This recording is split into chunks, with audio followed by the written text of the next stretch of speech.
Last week, a group of actors known for their roles as fictional medical professionals on television released a video on Instagram thanking the real doctors on the front lines fighting against the pandemic, raising money on their behalf.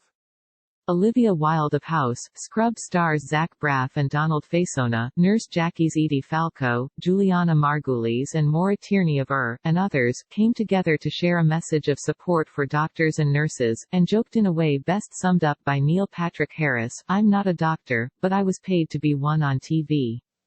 Basically, they said, "We don't know what we're talking about. Listen to the experts." The 4-minute video, which attempted to relay no scientific opinions about the merits of this or that hypothetical treatment, was actually more worthwhile than some of the so-called experts we're seeing on television right now. If nothing else, at the very least the fictional doctors appeared to be abiding by the foundational philosophy of doctors everywhere: first, do no harm. Which brings us to the television doctors appearing on cable news now, the ones that exist in a bizarre realm halfway between fiction and authenticity. The latest who wade into the waters of fantasy is Dr. Phil McGraw, erstwhile beloved television personality, who holds a doctorate in psychology, an honor for which is not currently licensed to practice, and has no expertise whatsoever in infectious diseases. Attempting to downplay the threat of COVID-19, McGraw analogized it to other causes of death on Laura Ingram's program on Fox News.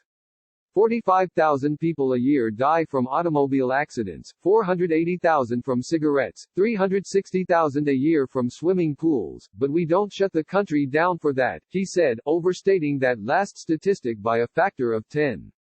But yet we're doing it for this? And the fallout is going to last for years because people's lives are being destroyed. The two did not address whether or not swimming accidents are highly contagious. It was unclear why Ingram didn't have Dr. Anthony S. Fauci, leader of the White House Coronavirus Task Force, stick around to answer questions after he appeared in a previous segment. Unsurprisingly, her interview with the actual expert was more contentious than the one with the guy who was closer to the Fox News party line, that this is all too much ado about nothing. Earlier this week, the TV personality and surgeon Dr. Mehmet Oz had also appeared on Sean Hannity's program to speculate on how many dead children he'd be willing to sacrifice at the altar of the economy.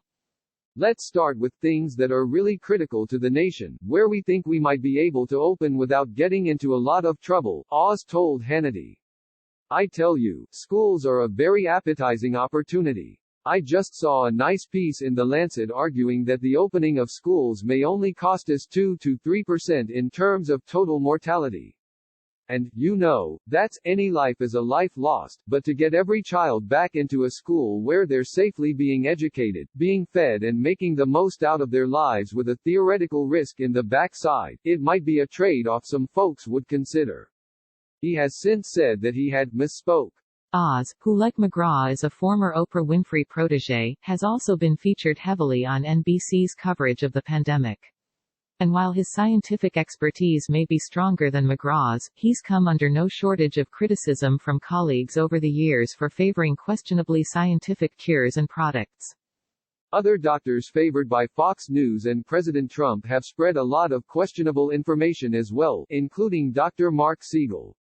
Although he's changed his tune more recently, back in March Siegel said on Fox News that, "The more I learn about this, the less there is to worry about."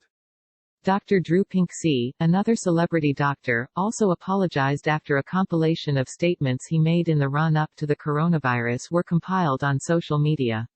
He had called the pandemic a press-induced panic, and said the odds of dying from it were similar to being hit by an asteroid. It can be hard to sort fact from fiction from speculation during these truly frightening times. When the messaging coming from the likes of Doogie Howser MD is, at the very least, more trustworthy than some of the other doctors on TV, it's all the more scary.